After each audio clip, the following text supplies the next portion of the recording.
Pero la derecha siempre ha sido así. Si no, no tuviéramos tantos sectores discriminados, desiguales, que sufren racismo. Entonces, la derecha siempre ha sido así, sino que ahora se sacó la careta, porque no hay otra alternativa. Frente a una subida de una persona como Castillo, digamos, un sombrero de serrano en Palacio, pues esto les produjo una gran cólera, una gran rabia, y no les quedó otra alternativa que también ellos sacar las garras, ¿no? Que no ha estado contra la historia. La derecha retrasa el avance de la historia. Lo que le interesa es tener clientes y además defender el statu quo. Ahora no engañan a nadie. La psicoterapeuta Carmen González señaló que con la desaparición de los partidos políticos, la derecha, que siempre ha estado detrás de ellos, se vio obligada a salir a la luz, aunque siempre ha sido así. Por eso tenemos tantos sectores discriminados, desiguales y que sufren de racismo.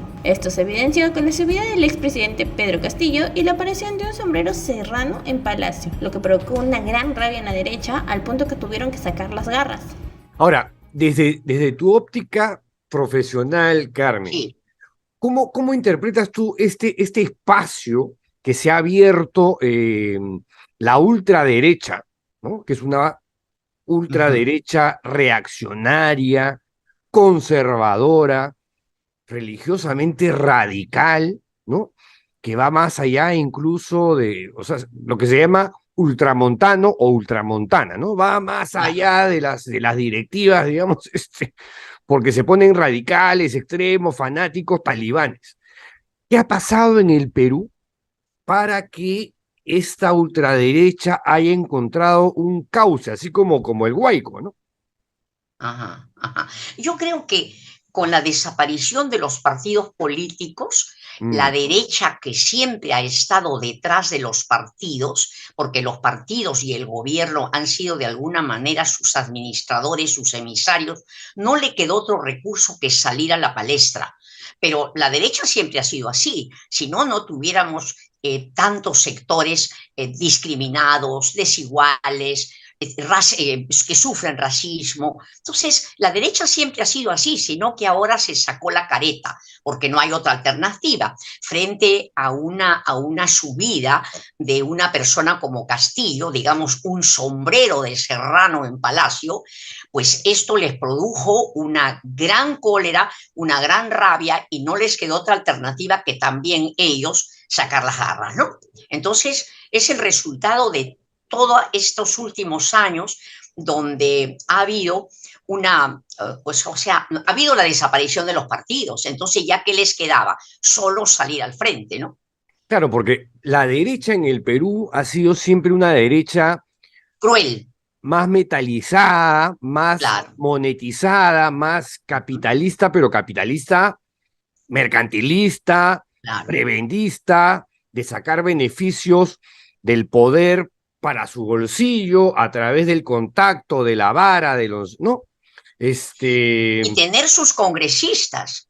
sí, Ellos también, tenían sus también. representantes. Pero ahora ha aparecido el componente religioso que va en contra de todo lo que es vanguardista, progresista, no al aborto, no a la eutanasia, a la muerte digna, ¿no? Pienso concretamente en López Aliaga y la propia Keiko, que digamos ha ido migrando hacia esas posiciones radicales. Supongo que la influencia de Cipriani, de alguna manera, ahí estoy especulando, ha tenido algún tipo de injerencia, pero eso no había antes, o por Yo lo creo menos en que los últimos años. Era una derecha, claro, digamos, yo creo, no sé, la CONFIEP era para mí la derecha, ¿no?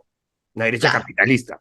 claro. Ahora es una derecha no solamente capitalista, preventista, mercantilista, sino que además tiene este componente religioso ultra, que tú dices, oye, con una derecha así, ¿no? Al estilo Vox en España, no vamos a llegar a ninguna parte. Cuando la derecha, podríamos decir que no ha estado contra la historia. La derecha retrasa el avance de la historia. Lo que le interesa es tener clientes y además defender el statu quo. La derecha Ujú. siempre fue así. Acuérdate que Cipriani decía que los derechos humanos eran una cojudez. La Bueno, cuestión lo que dijo exactamente es que la Coordinadora Nacional de Derechos ya Humanos, era una... esa cojudez, ¿no? Esa cojudez. claro, O sea, claro, se iba contra la ONG más que claro. Y contra los derechos entonces, humanos, pero bueno. claro, las personas toman la religión como una manera de autoexorcizarse. Los sectores altos explotan a sus trabajadores y después se exorcizan rezando. Mm, Entonces, y por otra parte, también la Iglesia Católica lo que le interesa es que la gente se sienta de que va a haber otro mundo, etcétera, o sea, apaciguar. Esa es la función a nivel social de la Iglesia Católica, sino que también cuando empieza este movimiento del LGTBI, ellos recién empiezan a salir con fuerza, con mis hijos no te metas, mm. o sea, siguen su misma línea, pero más descarada de siempre, que retrasan la historia. Acuérdate que a Galileo casi o sea, lo condenaron en Sí, su claro. domicilio y no podía salir. O sea, la iglesia siempre lo que le interesa son clientes. Es una transnacional que súper grande, que administra pues ese miedo que tenemos los seres humanos a la otra vida, al más allá, a la muerte. Entonces, Ya, cumple me queda claro por un tu papel. comentario que católica no eres. No, no, no, soy agnóstica. Ya. Si existe algo en buena hora, pero acá, yo creo que acá es donde tenemos que trabajar, acá es donde tenemos que apoyar, acá es todo, todo. Y yo creo que no hay nada de sacramentos, yo creo que no hay mejor sacramento para poder limpiarse el alma que la autorreflexión y ver que cada uno de nosotros tiene dentro un demonio entre comillas y un Dios entre comillas.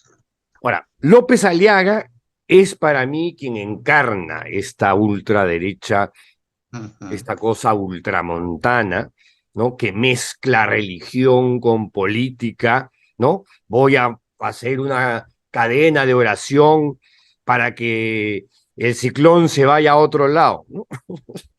Claro, él manipula porque mucha gente, como no encuentra salida a su vida, mucha gente pobre en los cerros, entonces lo único que tienen es pedir una fuerza, un milagro sobrenatural, porque sería muy trabajoso, ya no habría tiempo porque hay que ir a trabajar para comer el pan de cada día, ponerse a pensar por qué estamos así, por qué ellos están así, porque no existe casualidad ni mala suerte, todo tiene una causa. Entonces, como él sabe que esta gente desesperada invoca a Dios, entonces él quiere manipularlos y entonces habla de Dios. Pero ¿cómo puede hablar de Dios alguien que debe más de 40 millones de impuestos, que son los ingresos que tiene el Estado para la gente pobre? Entonces, él manipula. Pero además, él mismo se hace pasar por un gran empresario cuando él nunca ha sido un ejecutivo.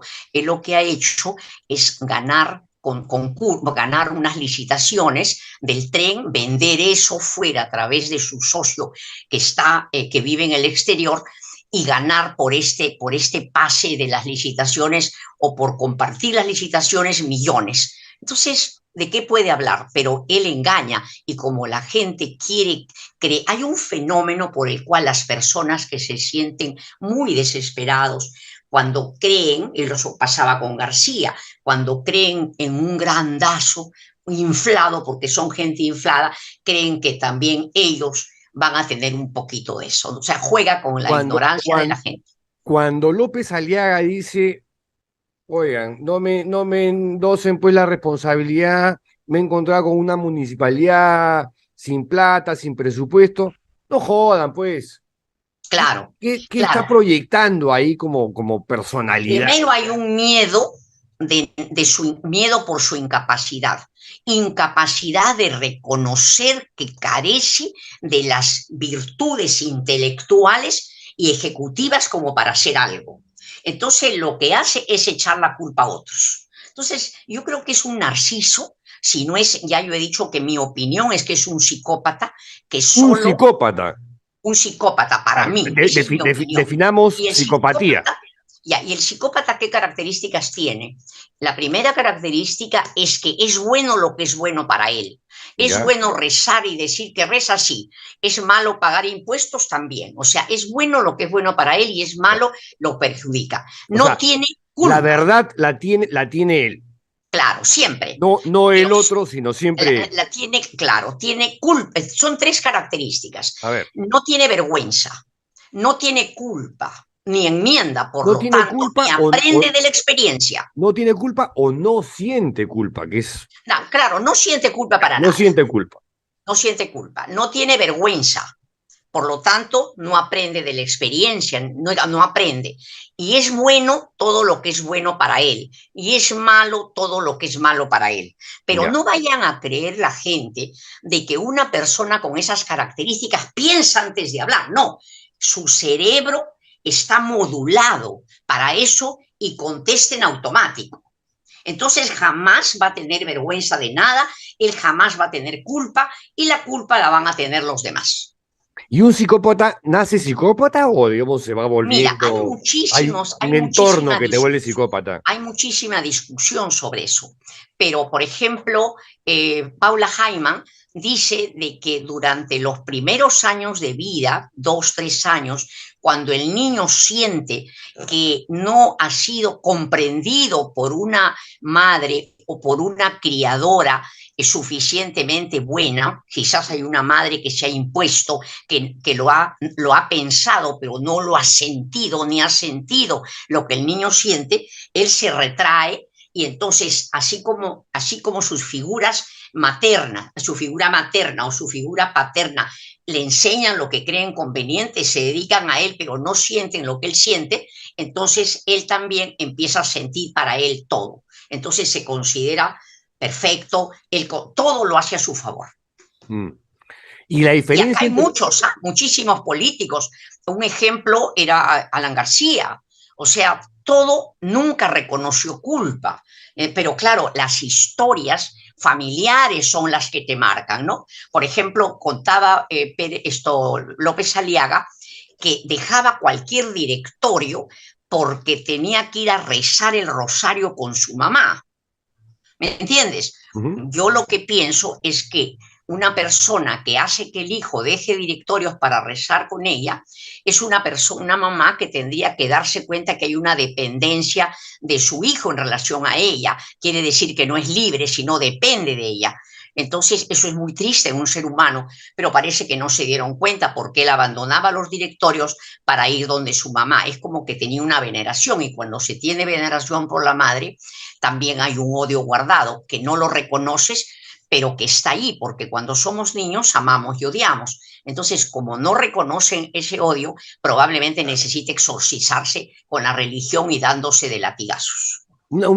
O flagelándose, una curiosidad técnica. ¿Cuál es la diferencia entre un psicópata y un sociópata? Ya, ¿O es lo antes era lo mismo? mismo, ¿no? Sería lo Ya, mismo, pero ahora el sociópata es el que puede hacer un criminal, por ejemplo, ya. que daña a la sociedad, pero directamente, asaltando, etcétera. Eso es un sociópata, no puede vivir en sociedad. El psicópata vive en sociedad con las mismas características egoístas, pero pasa por normal. Y esto es importantísimo. Estos son los psicópatas cotidianos que no nos damos cuenta porque la gente cree, como la mayoría de personas, no mienten, normalmente no se miente, entonces le creen a él, al psicópata, lo que dice y no saben que lo que está diciendo es para mentirles, para sacar ventaja. Hay montones de psicópatas cotidianos en las familias, por ejemplo, y que cuando ves tú una persona que tortura a otra y siguen juntos, hay psicópatas que se consiguen lo que se llama ahora su complementaria, que son a veces personas necesitadas de afecto que prefieren maltratos a nada. Me viene a la mente el caso trágico de esta pobre chica que fue rociada con gasolina por el novio, el amante, y luego Uh-huh. le prende fuego. ¿Cuál es el perfil psicológico de estos feminicidas? Claro, pero ahí yo creo que era más que psicópata. Yo creo que él debe haber tenido un trastorno muy fuerte porque él alucina que ella es su enamorada. Ya. Entonces, ahí hay otras características, ¿no? En cambio, el psicópata, tú lo ves absolutamente normal, como López Aliaga, por ejemplo, pero claro que ahí notas que no tiene culpa, que echa la culpa Mm. a otros, además con un odio brutal. Recuerda cuando una vez en una manifestación invitó a que mataran, creo, no me acuerdo a qué político, a Castillo creo que decía, que lo mataran. O sea, tienen un odio brutal. En la medida que tienen odio, No, no, se pero tienen que tú, castigar y ser una religiosos. de las peores expresiones de López Aliaga para mí es cuando invita a Ana Estrada, esta mujer que Sí, ha luchado para que la legislación le permita quitarse la vida, ¿no? Con dignidad en el momento que su enfermedad ya no le permita vivir con en cierta... condiciones de dignidad. Exacto, ¿no? Y decirle, oye, si no quieres vivir, bueno, tírate pues de un edificio, ¿no? Claro, es un Y- hombre con unos sentimientos muy, muy protervos, muy bajos. Eso, pero, sin embargo, lo que dice, pero su hay que ser palabra bien engaña. miserable, bien mezquino para Sí, decir una cosa así, ¿no? claro, él no conoce lo que es pensar en el otro, sentir al otro, no sabe. Él lo que necesita es sentirse poderoso. Mm. ¿Por qué? Porque en el fondo tiene una fragilidad tremenda, pero como tiene argumentos para todo, como buen psicópata, entonces nunca puede reconocer que hay un error y a todo le encontrará justificación por los siglos de los siglos. Antauro Humala. Ujú. Mira, yo sobre la familia Humala, yo veo que todos tienen diferentes Ujú. características. El mayor me parece que era el preferido de la madre porque la figura materna juega muchísima importancia en las familias. Entonces, como primer hijo se siente seguro, es como que fuera el preferido de la madre, él es rector o vicerrector de la universidad, a los hermanos los considera por ahí, por debajo de él. El segundo hijo es Ollanta. Ujú. Ollanta me parece que ha podido, de alguna manera, como los segundos hijos varones, eh, identificarse con el padre, sino que el padre ha sido demasiado poderoso y lo ha hecho sentir como muy frágil. Pero esta fragilidad, hay una ley que se llama repetición compulsiva. Entonces él repite, él cree que escapar del padre es librarse de este dominio que tiene y cae en manos de la representante del padre, que es Nadine. Entonces Nadine ha sido la representante poderosa del padre. Y entonces Nadine también tiene sus razones porque ella, todas las niñas deseamos ser importante para el padre. Nos decimos, nos casamos con mi papito cuando estoy pequeña, me siento la reina. Ella nunca pudo sentirse la dueña del padre porque la madre era muy menor. Entonces ella siempre fue una niña en su casa. Y entonces encontró una pareja para dominar, ¿no? Y él, como el segundo hijo, muchas veces sueña con tener una madre solo para él, porque tenía una madre compartida, la convierte ahí en una madre dura, que no lo ayuda a crecer, sino que más bien le hace sentir que ella es la poderosa y él, como bien dijo la gente, el cosito.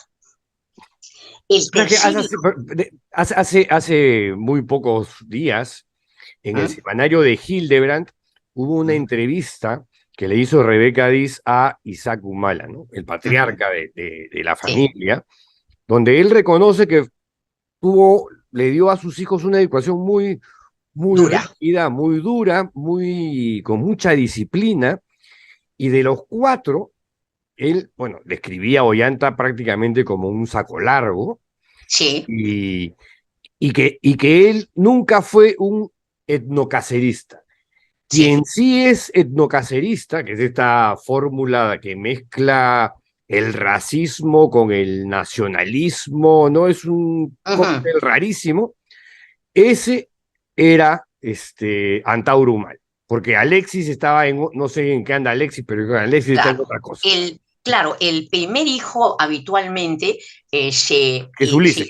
ya con la madre, ¿no? Acuérdate que somos mamíferos, se acerca a a la hembra.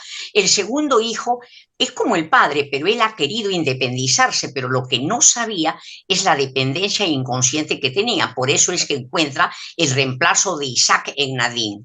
El tercer hijo, que es Santauro, debe haber tenido cierta rivalidad con Ollanta.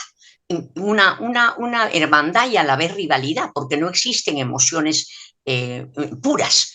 Entre hermanos hay amor, entre ellos odio, rivalidad, celos y envidia. Entonces él ha querido superar al padre, ha querido ser más extremo que el padre y realmente no ha tenido las condiciones, habrá querido ser, pero seguramente lo han ganado sus emociones destructivas, dolorosas, y entonces ha perdido, se ha sentido débil, ha tenido que fumar marihuana para calmarse, porque la marihuana o la droga o el trago son calmantes, y finalmente ha perdido la brújula, ¿no? Keiko Fujimori. Keiko Fujimori es una persona que cuando lo juzgan a su padre, yo recuerdo que sale muy molesta porque lo habían condenado y dice que ella va a vengar a su padre. Entonces ella no es que ha tenido amor por el Perú, ni lo tiene, sino un deseo primero de vengar al padre, pero después en el camino se convierte ella en Alberto Fujimori, pero en una copia desmejorada, porque Fujimori había sido rector, ella no ha tenido ninguna gracia, no tiene ninguna cualidad para ser presidenta, pero sí unas ansias de poder y ha llegado al colmo de oponerse a que al padre lo absuelve, creo que le iban a dar una amnistía al padre. Entonces es una persona sedienta de poder, absolutamente egoísta, es la mala copia del padre, sin ningún mérito.